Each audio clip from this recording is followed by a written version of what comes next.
Boa noite, gente. Com paz, graça, com alegria, nos passos de Jesus. Amém?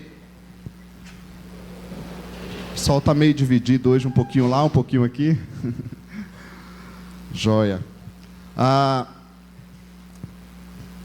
Vamos abrir a Bíblia lá em João, capítulo 4, versículo 9 em diante.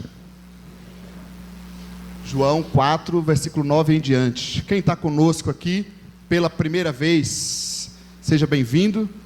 Acho que ali do lado da Cecília, né? Do lado tem a irmã da Marli e mais uma pessoa, sobrinha, bem-vinda, tá? Deus abençoe. Deixa eu ver se eu enxergo daqui. Mais alguém pela primeira ou segunda vez? A mãe da Andréia está aqui com a gente. Não sei se é a primeira ou segunda vez. Já veio aqui? Bem-vinda sempre, tá bom? Deus abençoe. A Andréia já recuperada. Isso bom. Marido novo também, né? Quem mais? Aleto de casa, ok. Acharam aí João, capítulo 4, versículo 9 até o 26. Sim ou não? Encontraram? Diz assim o texto. Vamos tentar enxergar a história segundo os seus personagens. Então lhe disse a mulher samaritana: como, sendo tu judeu, pedes de beber a mim, que sou mulher samaritana? Porque os judeus não se dão com os samaritanos. Replicou-lhe Jesus: se conheceras o dom de Deus, e quem é o que te pede, dá-me de beber, tu lhe pedirias, e ele te daria água viva. Respondeu-lhe ela: Senhor, tu não tens com que atirar, e o poço é fundo. Onde, pois, tens a água viva? És tu, porventura, maior do que Jacó, o nosso pai, que nos deu o poço, do qual ele mesmo bebeu, e bem assim seus filhos e seu gado? Afirmou-lhe Jesus: quem beber dessa água tornará a ter sede. Aquele, porém, que beber da água que eu lhe der, nunca mais terá sede. Pelo contrário, a água que eu lhe der será nele uma fonte a jorrar para a vida eterna. Disse-lhe a mulher: Senhor, dá-me dessa água, para que eu não mais tenha sede, nem precise vir aqui buscá-la. Disse-lhe Jesus: vai, chama teu marido e vem cá. Ao que lhe respondeu a mulher: não tenho marido. Replicou-lhe Jesus: bem disseste, não tem marido, porque 5 maridos já tiveste, e esse que agora tens não é teu marido. Isso disseste com verdade. Senhor, disse-lhe a mulher, vejo que tu és profeta. Nossos pais adoravam neste monte, vós, entretanto, dizeis que em Jerusalém é o lugar onde se deve adorar. Disse-lhe Jesus: mulher, podes crer-me que a hora vem, quando nem neste monte, nem em Jerusalém adorareis o Pai.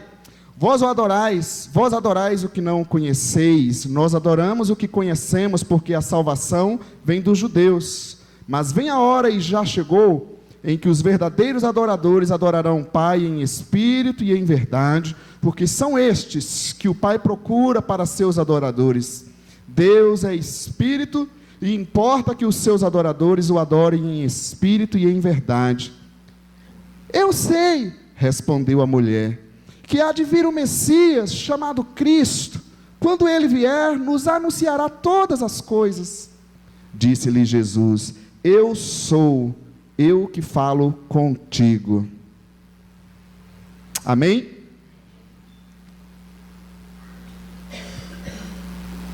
Foi difícil de ler esse texto aqui com esse tanto de mudança. Queridos, eu quero, dentro desse tema, pensar com vocês sobre a direção dos passos de Jesus. Observando os passos de Jesus, quero pensar com vocês sobre a direção que dos passos de Jesus. Porque não há como seguir alguém, se não seguirmos na sua direção, nos passos, na direção que ele está indo. Se eu quero seguir o Rogério, eu tenho que ver aonde ele vai para eu poder ir. Eu tenho que ver o que ele está fazendo para eu poder fazer. Então, olhando para esse texto, nessa ótica, vamos observar a direção dos passos de Jesus, como Jesus andava. Tem muitos livros que dizem em seus passos o que faria Jesus. Há textos nesse sentido, e é importante a gente trazer o exemplo do Mestre para nós, em todos os aspectos. Amém? A primeira lição para nós é que os passos de Jesus vão em direção à nossa realidade social. Os passos de Jesus vão em direção à nossa realidade social. Versículo 9 e versículo 27, a gente vê duas características onde Jesus entrou na vida daquela mulher. No versículo 9 diz: como o Senhor, sendo judeu, pede a mim, uma samaritana, água para beber. Qual é o problema que existia na vida social daquela mulher? Judeu e samaritano, como diz, não se bicavam. Eram irmãos, eram da mesma nação, eram da mesma fé. Traduzindo um pouco para nós, era da mesma igreja, mas o santo não batia, entre aspas, né? Não dava, não se respeitavam. Então, e Jesus fez o quê? Vai lá e conversar com ela, vai lá mexer com uma samaritana. Nenhum judeu faria isso, e fez isso. Mas nós estamos falando dos passos de Jesus, ele não deixa assim. Ele vai lá então conversar com aquela samaritana. Nem o irmão encosta naquela pessoa, fala com aquela pessoa, porque achava chata, achava inferior, seja o problema que for, mas Jesus vai lá então mexer. O outro detalhe que aparece no versículo 27, é que os discípulos ficaram surpresos ao ver Jesus conversando com uma mulher. O valor da mulher naquela época, nesse momento, por exemplo, se fosse naquela época, as mulheres não estariam aqui dentro, elas ficariam ali no corredor. Seria bem melhor assim, o que vocês acham? Vocês aceitam, tá vendo? Não estão andando nos passos de Jesus. Eu falo um absurdo desse e as mulheres ficam caladas, devia estar repreendido. Mulheres que seguem os passos de Jesus têm que protestar, afinal são protestantes. As mulheres naquela época não tinham direitos, não tinham voz, não tinham espaço. Homem não devia se aproximar de uma mulher. O judeu fazia uma oração que era assim, 3 vezes ao dia: obrigado, Senhor, por eu não ter nascido mulher. Você vive num mundo de paz, amém? Apesar de muitas complicações. Mas nenhum judeu se aproximava de uma mulher. Mas nós estamos falando dos passos de Jesus. Jesus foi lá e mexeu na vida social daquela comunidade. Em outras palavras, Jesus mexeu no formigueiro daquela sociedade. A rixa entre judeus e samaritanos, e o problema da valorização da mulher. Jesus foi lá e cutucou, mexeu no formigueiro. Mas vamos olhar um pouco para a nossa realidade social, como sociedade. Quais problemas sociais você apontaria para a nossa realidade? Nós temos problemas ainda hoje. Se o judeu não tem mais problema com o samaritano, tem problema com os palestinos. Volta e meia você vê as brigas de lá, né? Bomba de lá, bomba de cá.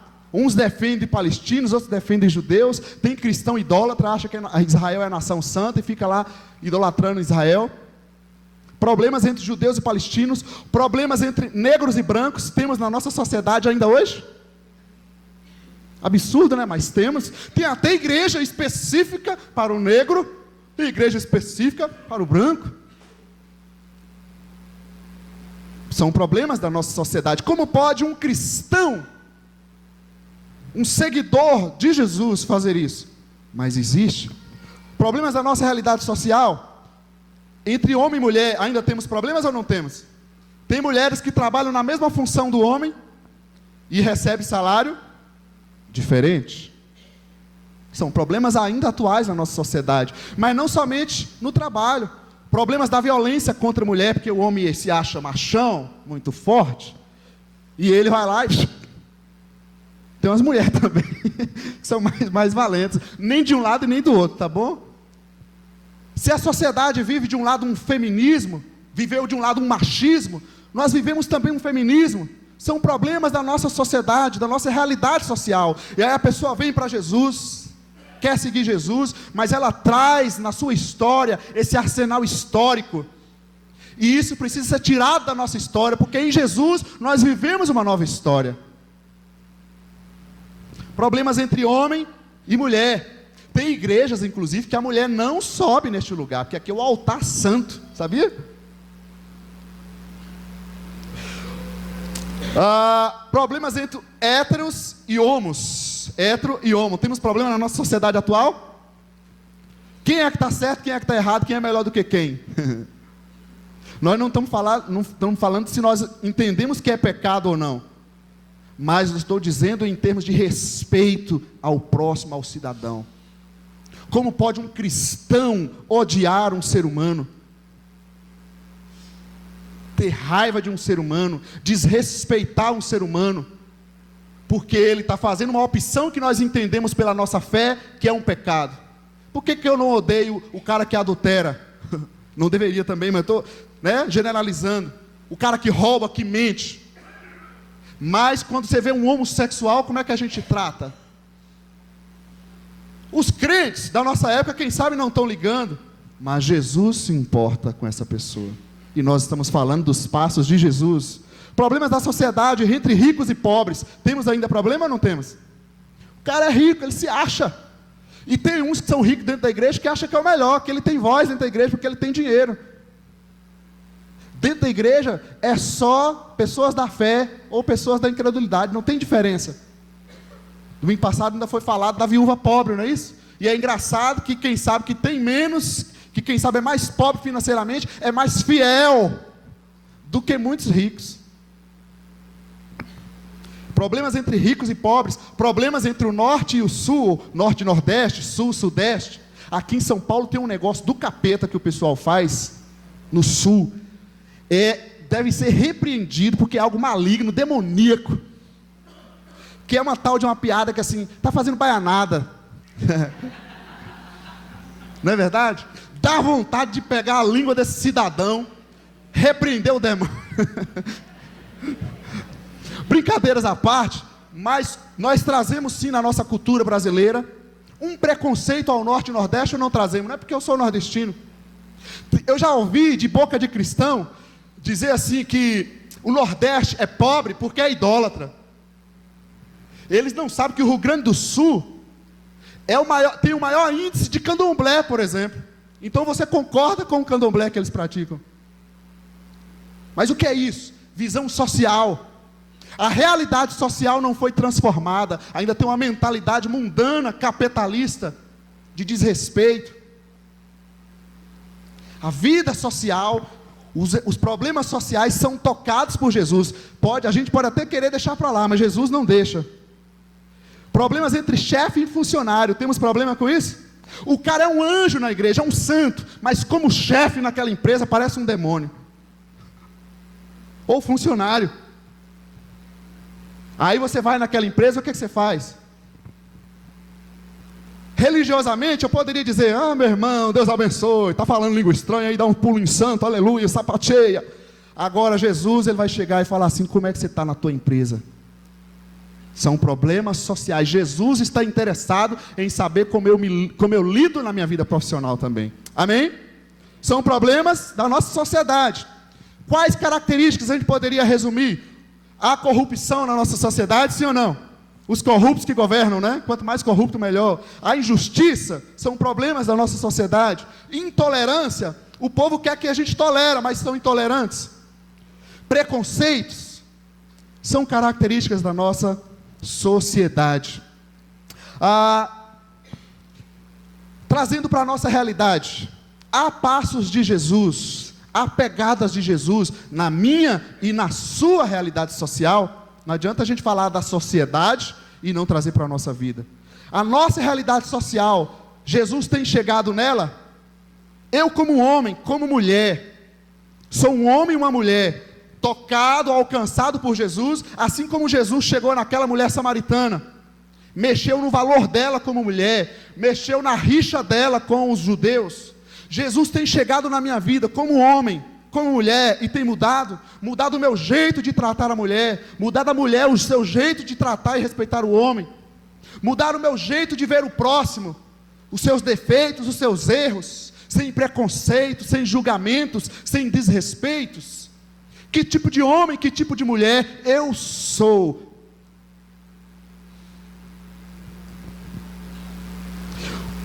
Como filho ou como cônjuge, eu estou sendo um filho onde Jesus chegou e disse assim: Juninho, Lucas, Gabi, você precisa ser um filho como eu quero. Pegar os jovens, cadê os meninos que não são casados? Letícia, você acha seu pai um chato, sua mãe, e às vezes são, não. Mas você precisa entender que você precisa ser filha, submissa, de respeito aos seus pais, honrar os seus pais. Os passos de Jesus é assim, gente. Filhos que se colocam debaixo da autoridade dos pais, que respeitam seus pais. Uma vida conjugal transformada pela presença, pelo encontro com Jesus. Quantos casais ainda vivem de uma forma que não é a forma do Evangelho? As rendas são separadas, sem querer ditar normas, não existem normas, mas vivem como se fossem dois rivais, e não de fato um casal, onde busca andar junto. Na educação dos filhos, vivem separados, estão morando debaixo do mesmo teto, mas a vida é separada. Mas, querido, você veio para Jesus, você tem que entender que agora o teu casamento tem que ser diferente, tua vida conjugal tem que ser diferente. Mas não dá para falar de outra coisa, vamos falar de poder. Os passos de Jesus vão em direção à nossa realidade social. Jesus quer entrar na tua casa, entrar no teu casamento, entrar na tua vida e mexer. Esses são os passos de Jesus. Ele está interessado com a forma que eu sou cônjuge, que eu sou filho. A gente pode até não ver, mas Ele está vendo e Ele quer mexer na minha vida com isso. Amém? Pai e mãe. Como ser pai e mãe? Pais que agridem, autoritários. Numa sociedade adultocêntrica, que não ouvem as crianças. Pais que terceirizaram a educação dos filhos. O pessoal cobra tanto filho. Filho. Fala, rapaz, você não sabe como é difícil? Você sabe, né? Você tem. Para ter filho, para deixar. Tem hora que eu brinco assim: se for para ter filho, para fazer como você está fazendo, não vou fazer não. Olha, a Bíblia diz que você, pai e mãe, é responsável espiritualmente pela vida do seu filho. Mas a gente não obriga ninguém, sem dúvida. Mas desde criança, eu estava conversando ali com o Marcel e Luciana, falando, de orando, ensinando a Ana Júlia a orar. Falei, está mais aqui certo, desde cedo.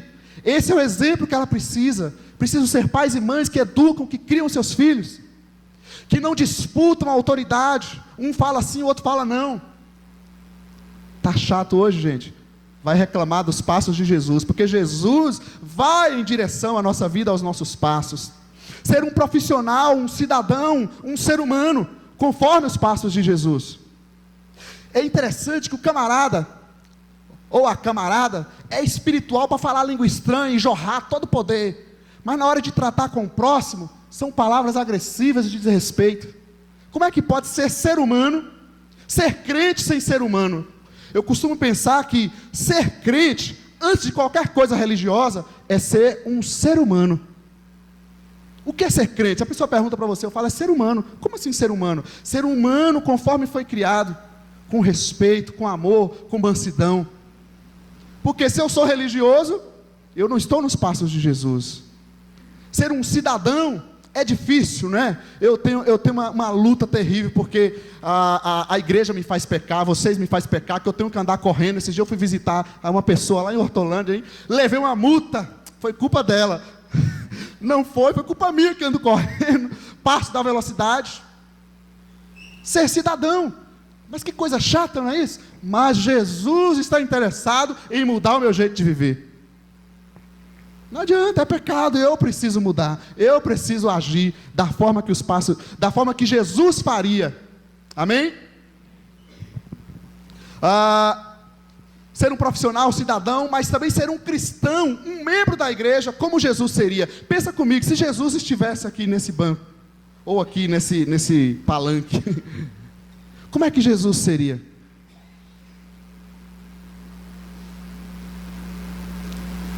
Jesus seria, eu brinco às vezes, que eu falo, tem pessoas que são mais visitantes, e ela acha que é um membro. Aconteceu, um pastor amigo meu, ele falou o seguinte, que ele estava pastoreando a igreja, pastor amigo meu de outra cidade, e aí chegou um grupo lá de pessoas, e elas ficaram, tudo bem, se apresentaram como se fossem membros daquela comunidade, e o pastor não conhecia ninguém, falou, não, eu estou aqui há tanto tempo, há mais de 10 anos pastoreando essa igreja, eu não conheço vocês. E aquela pessoa ficou irritada, mas como assim? Que desrespeito, que você não me conhece, cadê meu nome, não está no hall de membros? E aí a outra pessoa do lado falou assim, mas não pastor, a pessoa está meio... A gente faz tanto tempo que saiu da igreja, a gente nem aparece aqui, ela está achando que é membro ainda, só porque tem um nome lá no hall. Tem gente que é membro, ele acha que ser membro de igreja é ter um nome. Ser um cristão conforme Jesus quer. Amém, gente? Vocês estão ficando sério?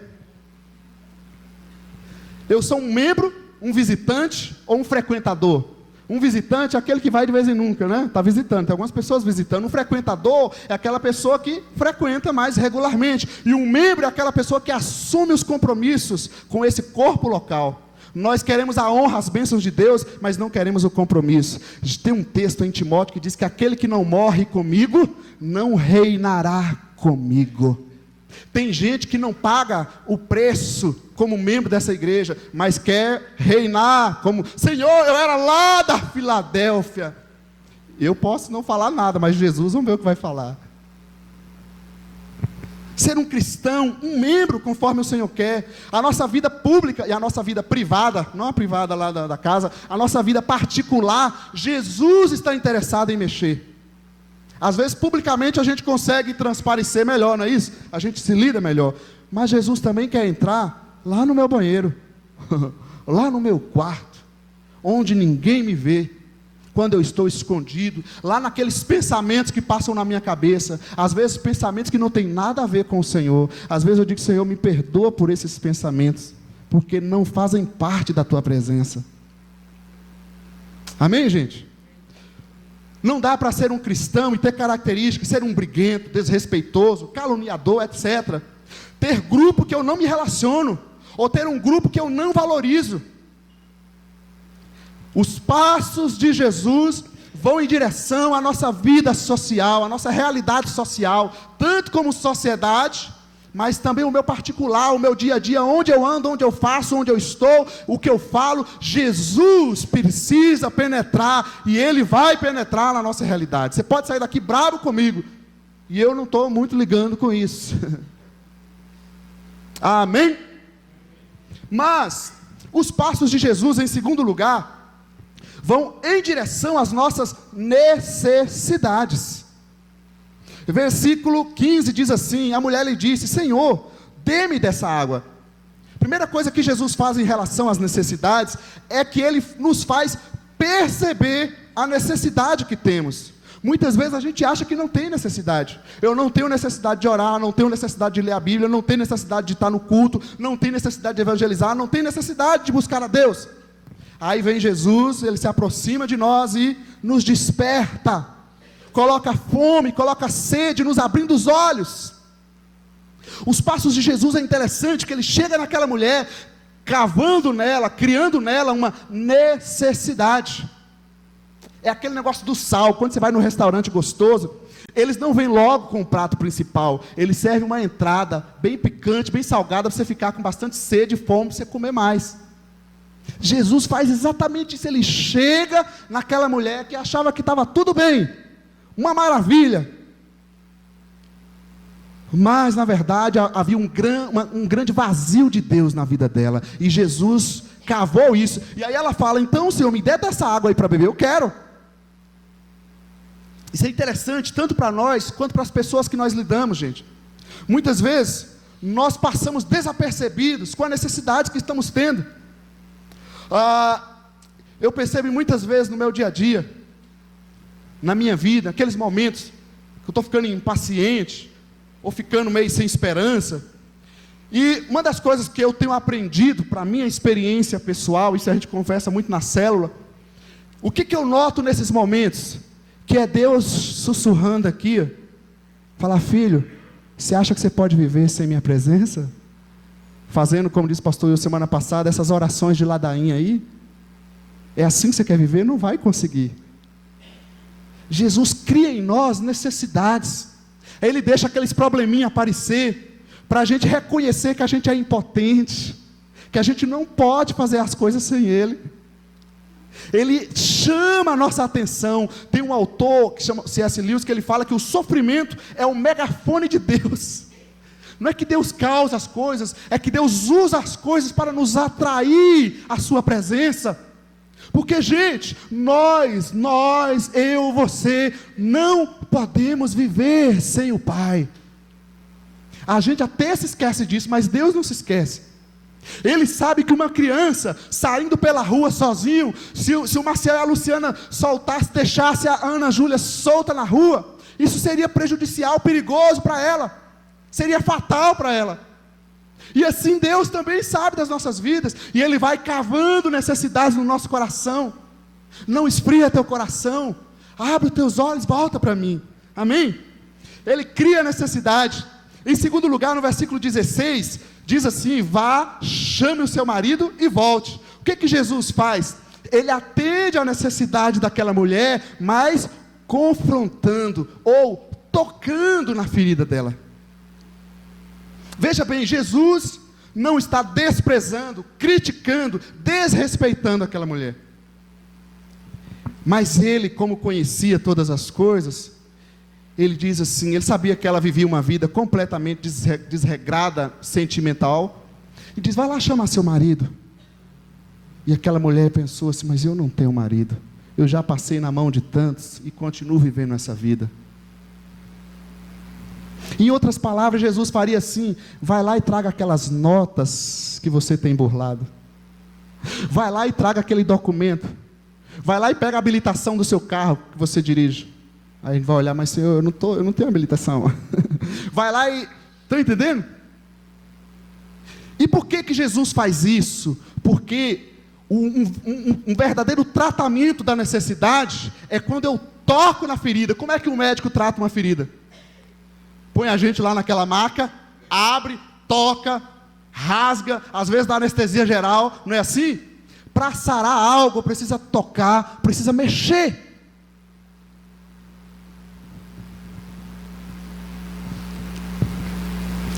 Nós não podemos confundir a necessidade com a vontade. Eu vou te dar um exemplo. Uma criança, eu vou usar a Júlia de novo. Aí o Maciel está lá com o seu carrão bonito, aí ela chega, já está começando a falar. Ela fala: papai, deixa eu dar uma voltinha no seu carro.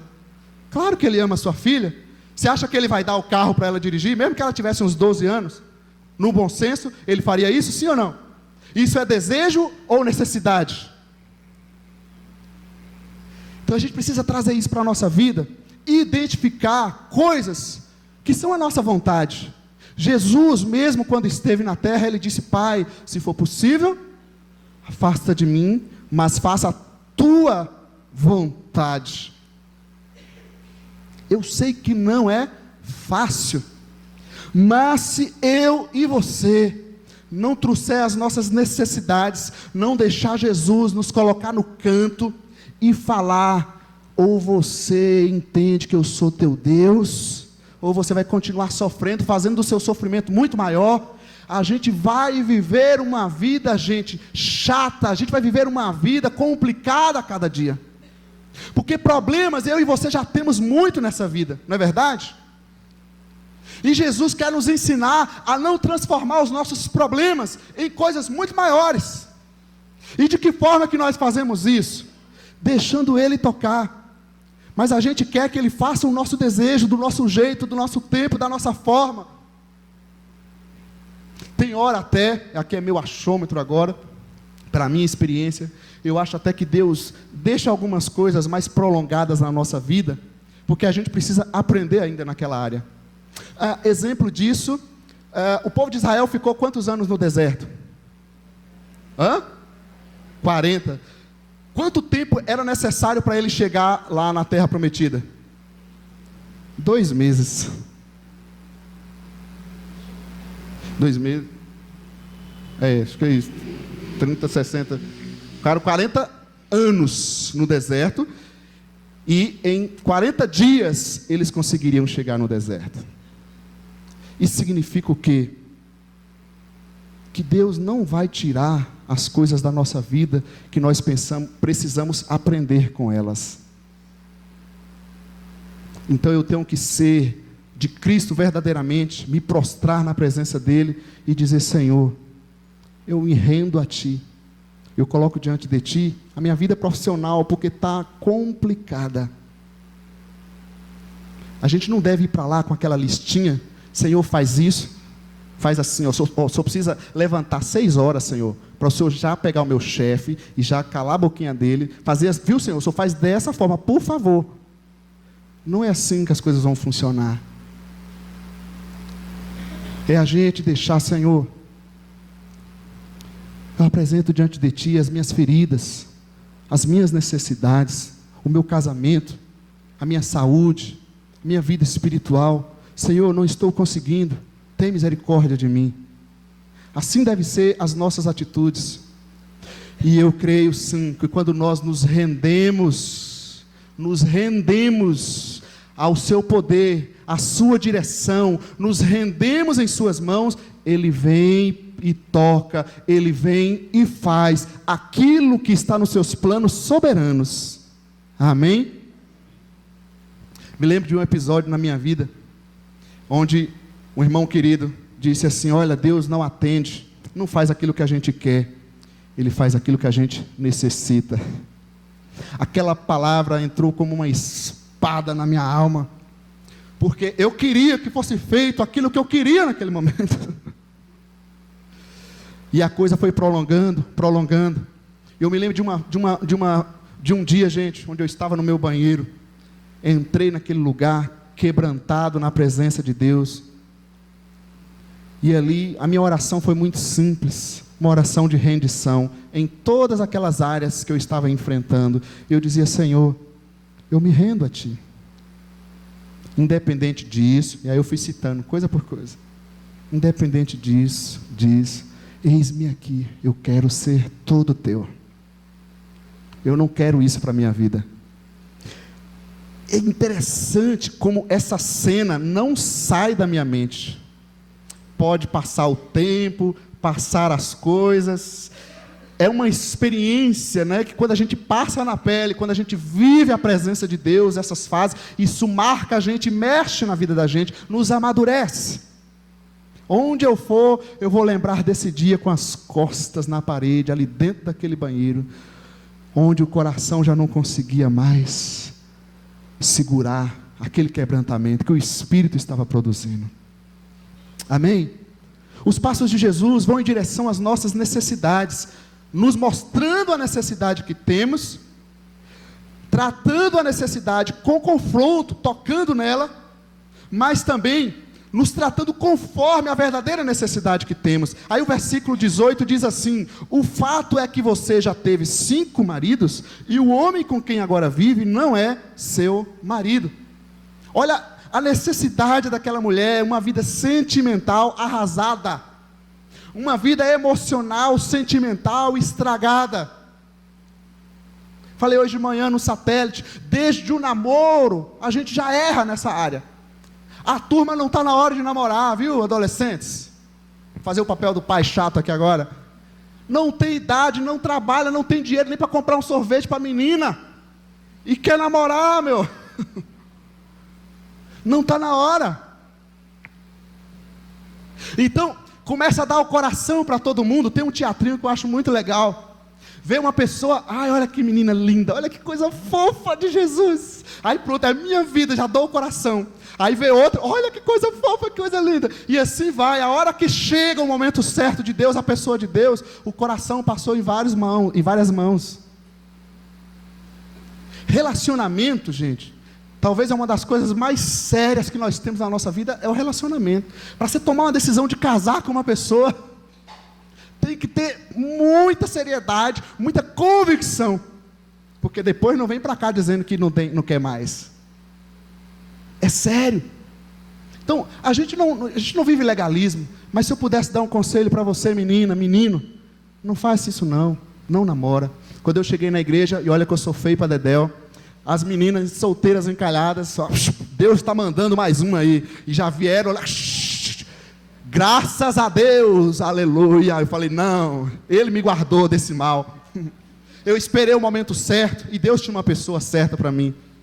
Meu primeiro namoro como cristão, e graças a Deus é minha esposa. Estamos 11 anos de casado já, olha, sou um anjo de Deus. Relacionamento, a vida sentimental. Quem aqui não quer ter um relacionamento? Tem pessoas que têm um chamado para ser solteiro, solteira. Se você tem esse dom, amém, né? Agora, a gente quer se relacionar, quer ter um companheiro, uma companheira, mas faça isso do jeito certo, do jeito de Deus. Não estraga a sua caminhada, não se fira emocionalmente. Espera a pessoa de Deus para entrar na sua vida do jeito certo, da forma certa do Senhor. Amém, gente? Mas não é somente na questão sentimental, como é que a gente está tratando as nossas necessidades. Aí a pessoa com vazio espiritual, ela começa a se relacionar com todo mundo, mas também eu posso ir para as drogas, para os vícios. A pessoa quer preencher algo que só Deus preenche, então ela vai para a bebedeira, ela vai para a droga, quer encher o coração, ou vai para o dinheiro, para uma busca de dinheiro. Você pode ter milhões, que o espaço de Deus, o lugar de Deus na tua vida não tem jeito. Se fosse assim, não teríamos ricos suicidando, se matando, não teríamos pessoas de primeiro mundo se suicidando. O Brasil é muito complicado. Pois é, vai na Europa, olha o índice de suicídio. Como é que nós tratamos as nossas necessidades? Indo para uma vida desregrada? Indo para os vícios? Ou ficando revoltado com Deus e com o mundo? Não, querido, aquilo que você tem que passar, aquilo que você passar nessa vida, só há uma responsabilidade, é sua. É sua. E se a gente quer aprender com Jesus, eu tenho que lembrar daquele episódio no Getsemane, onde ele chamou os discípulos para orar. Quem ficou orando com ele ali pelo menos 10 minutos? Nenhum. Tem coisas na nossa vida que eu preciso passar na presença de Deus. Não adianta eu dizer que é o outro que não fez por mim, que foi o outro que me fez pecar. Não adianta dizer que Deus não me ajudou, Deus está ali, mas eu preciso enfrentar essa situação, preciso passar por isso. É assim que a gente tem que tratar as nossas necessidades, é assim que Jesus tratou as necessidades. Amém? Você continua comigo? Eu diria que Jesus não é um diploma para a gente ter no nosso escritório, não é um título que a gente vai carregar. Se nós compararmos o Evangelho de Jesus, a vida de Jesus, Jesus falou que eu sou o pão da vida. O pão é o alimento que eu preciso diariamente. Seguir os passos de Jesus é deixar Jesus andar comigo no meu dia a dia, em cada necessidade que eu passo, em cada situação que eu passo. Amém? Amém? Os passos de Jesus vão em direção à nossa realidade social, vão em direção às nossas necessidades. Em último lugar, os passos de Jesus vão em direção à nossa espiritualidade. Versículo 20 diz assim: nossos antepassados adoraram neste monte, mas vocês judeus dizem que Jerusalém é o lugar onde se deve adorar. Eu diria que aqui é o problema da religião. Se hoje a gente tem problema, naquela época já tinha. Quando se fala em espiritualidade, logo vamos ter o problema da religião na sociedade. E ali tínhamos um grande problema. Qual era a religião certa? Era em Jerusalém ou era em Gerizim? Era o judeu ou era o samaritano? Olha a rixa até no setor religioso. Outro detalhe que aparece é a fé dos pais. Quando você fala de algo de fé para as pessoas, nós vamos trazer aquilo que a gente recebeu da família. Não, mas meus pais é dessa religião, a minha família sempre seguiu esse caminho. Quem sabe muitos evangélicos cristãos seguem o caminho dos pais, não os passos de Jesus. Outro detalhe que a gente pode pensar é que a religião, gente, se ela fez alguma coisa na nossa vida, na história, ela crucificou o Senhor, não é verdade? Se a religião fizesse alguma coisa de bom, o que ela fez foi crucificar o Salvador. O problema da religião, toda religião tem o seu guru. Nós vamos viver a religião e o seu guru versus a Escritura e o Cristo. Então, qual a religião que eu devo seguir? Pensando na minha espiritualidade. Qual a religião que eu devo seguir? Segura aí. Hã? Qual a religião que você deve seguir? Vocês não são religiosos? Vocês estão aqui fazendo o quê? Qual a religião que salva? É mesmo? Jesus, oh, cadê o Jonas? Precisa voltar para a IBM esse pessoal aí.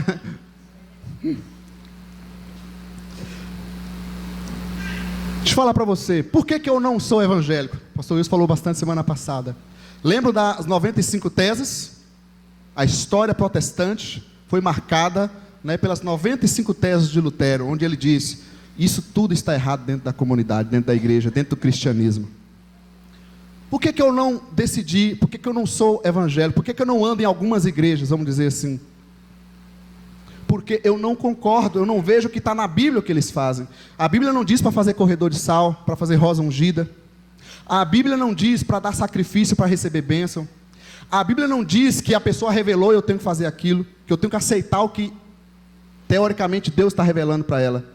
E etc, de coisas que nós vemos na nossa sociedade religiosa. Por isso eu digo, eu não sou evangélico. Mas eu devo ser um seguidor de Jesus. Aí você fala, mas por que então você está na igreja batista? Tem gente que enche a boca, né? Eu sou da igreja batista. Eu não sou da igreja batista. Você é? O pessoal ficou perturbado agora, né? Eu sou da igreja de Jesus. Batista significa o nosso modelo de gerir as coisas, de nos organizar. Batista, você pode participar, fazemos assembleia, é um modelo de governo. Isso não é ser igreja, estatuto na igreja. Depois você pensa mais sobre isso. Eu prefiro dizer, eu sou da igreja, qualquer nome você quiser, da igreja de Cristo chamada Filadélfia, o grupo Filadélfia. Estão entendendo, sim ou não? Segundo lugar, por que eu não sou romano? Sem críticas, tá? Nós estamos olhando para as doutrinas. Por que eu não sou um católico romano? Porque a Bíblia não me fala que a tradição da igreja está acima da Bíblia. A Bíblia não me diz que eu devo crer que aquelas pessoas que já morreram são santas. Agora foi canonizada a importante mulher de Deus, né? Foi uma mulher de Deus, servidora, mas ela não é santa. A Madre Teresa de Calcutá.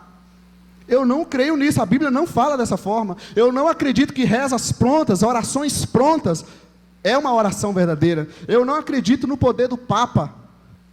Então é por isso que eu não estou lá na Igreja Católica Romana.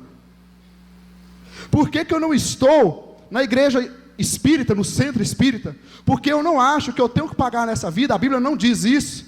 A Bíblia diz em Hebreus 9:27 que se morre uma vez. Mas eles dizem que a gente morre, que a gente teve outras vidas, e já não basta os problemas dessa vida, você tem que pagar pelos problemas de supostas outras vidas. Para mim já basta essa, que é bem difícil, com muitas tribulações. Por isso eu não sou espírita, eu não creio em reencarnação, eu não acho que eu vou nascer como outra pessoa, eu sou eu, e sou eu só, e pronto. Por isso eu não coloco a minha fé na doutrina espírita. Por que eu não sou mórmon? Porque eu não acho que eu tenho que seguir o livro de Mórmon, que Joseph Smith escreveu, com a revelação do anjo Moroni. Que anjo é esse? Onde é que está na Bíblia? Por que eu não sou o TJ, Testemunho de Jeová, com respeito a todas as escolhas? Porque eu não acredito que o céu não tem mais vaga para mim. O céu é para todos. Para os judeus, 144 mil, e para a grande multidão, para todos os gentios. Porque eu não acredito que a tradução deles é a única. Porque eu não acredito que só eles salvam, como eles dizem. Da mesma forma, os adventistas e a congregação cristã. Eu não acredito, pois a Bíblia não diz isso, é só você ler o livro de Gálatas, que eu preciso guardar o dia de sábado para ser salvo. Eu preciso receber Jesus como meu Senhor e Salvador.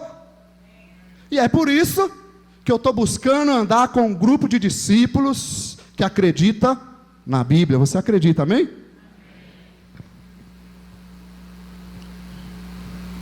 Então qual é a espiritualidade em Jesus? Qual é a espiritualidade em Jesus?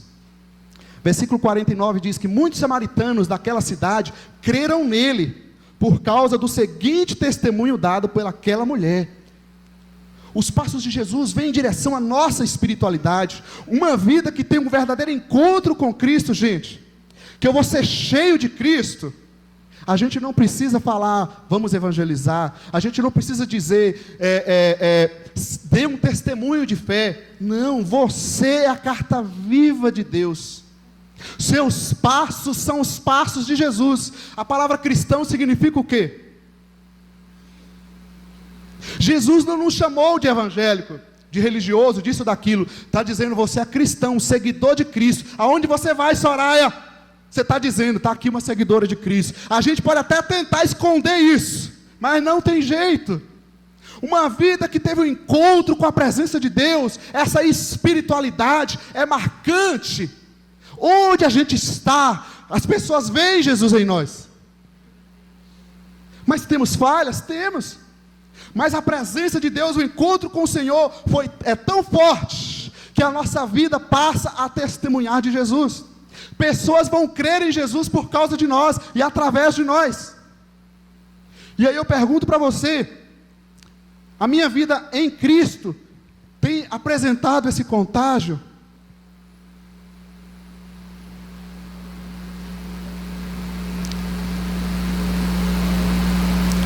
Como deve ser a espiritualidade em Jesus? Para finalizar, vocês já estão cansados. Versículo 24 diz assim: Deus é Espírito, e é necessário que os seus adoradores adorem na igreja. Seus adoradores o adorem em espírito e em verdade. Então não é através de uma religião, ou mesmo de um ateísmo, que eles falam que não é religião, mas isso é uma filosofia. Não é através de uma filosofia, mesmo religiosa ou ateia. Não é através de prédios. Não adianta ir lá no templo de Salomão para sentir a presença de Deus. Não é por obras. Sabia que todas as religiões exigem obras, pedem obras? Mas como assim? Foi falado semana passada que o crente pratica obra. A nossa obra é em consequência do amor de Cristo por nós. Não é para a gente ser salvo. Gálatas 2, 8 e 9. Salvos pela graça para as boas obras. E o que é então essa adoração em espírito e em verdade? Eu vou começar pela verdade. Em primeiro lugar, é pela verdade, porque não é um ritual. Então, se o meu ritual de adoração é bonito, os meninos estavam tocando ali, eu gosto muito do louvor, vocês sabem disso, né? E para mim foi muito impactante. Eu estava ali atrás e as pernas sumiram, e ali eu me baixei, e o Senhor mexeu no meu coração. Mas eu posso fazer todo um cenário, todo um ritual, se não for verdadeiro, não é uma adoração nos passos de Jesus. Mas a verdade também traz o sentido da própria palavra. Jesus disse que a tua palavra é... Mas o que o pessoal diz? O levita vem lá e diz assim, o levita é aquele cara que fica levitando, sabe? São os cantores no meio evangélico. O cara vem assim e diz, Deus me deu essa música, Danilo. Aí está cheio de erro. Está tudo errado biblicamente. Mas Deus deu para ele, você vai fazer o quê? Deus me deu essa palavra para falar com vocês aqui hoje. E vocês tratem de ouvir, independente de ter erro. Estão entendendo? Deus me deu. Como assim Deus te deu? Queridos, se nós somos protestantes, se você crê em algo que está fora da Bíblia, é outro Deus. Não é o Senhor da Bíblia. Estão entendendo? Qualquer dom, qualquer manifestação de Deus fora da Bíblia, qualquer pregação não é de Deus. Pelo menos o Deus da Escritura, o Cristo da Escritura. Então para com esse negócio de Deus me deu, Deus mostrou. Tem que estar na palavra. É a verdade, uma adoração pela verdade. Eu sou um cristão conforme eu quero ou conforme a verdade manda? Estão entendendo? Mas o outro detalhe é uma adoração em espírito. Em espírito, porque não é física. Não é física. Nós estamos aqui dentro desse prédio, mas a adoração não é por causa desse prédio, é por causa do seu coração na presença de Deus. É em espírito, porque quem convence o homem do pecado, da justiça, do juízo, é o Espírito. Quem nos faz nascer de novo, quem nos gera espiritualmente, é o Espírito. Quem toca na ferida, na alma, é o Espírito. Quem liberta é o Espírito. Quem muda a mente, a forma de pensar, é o Espírito. Quem te faz crer é o Espírito. Então eu posso estar aqui, eu posso estar fazendo missões aqui ou em outro país, eu posso estar servindo. Se a minha adoração não é pela verdade e em espírito, eu não estou andando nos passos de Jesus. Como está a minha espiritualidade em Jesus? Estou seguindo os passos de Jesus, sim ou não? Eu quero te convidar então a entrar nesse oceano, como foi cantado aqui hoje pelos meninos. Cadê o Cadu? Falando nisso. Ou a Karen. Vamos cantar essa música novamente. Queridos, deixa Deus entrar na sua vida, na sua realidade social. Quem sabe você diz assim: eu não vou na célula, eu não vou no culto, porque eu estou estudando muito, porque eu estou trabalhando muito, porque não sei o quê. Jesus não concorda com isso. Sabia? Você tem que ter algum horário para buscar a Deus. Coloque as suas necessidades diante de Jesus. Eu não vou fazer isso porque eu estou tendo essa necessidade. A sua necessidade é Jesus que precisa tocar, precisa curar. Apresente os teus traumas, as tuas lutas diante do Senhor. E vamos viver uma espiritualidade contagiante, cheia de Deus. Perguntar para você: você tem buscado o Senhor? Você tem feito aquela oração: Senhor, enche-me de Ti, controla todas as áreas da minha vida.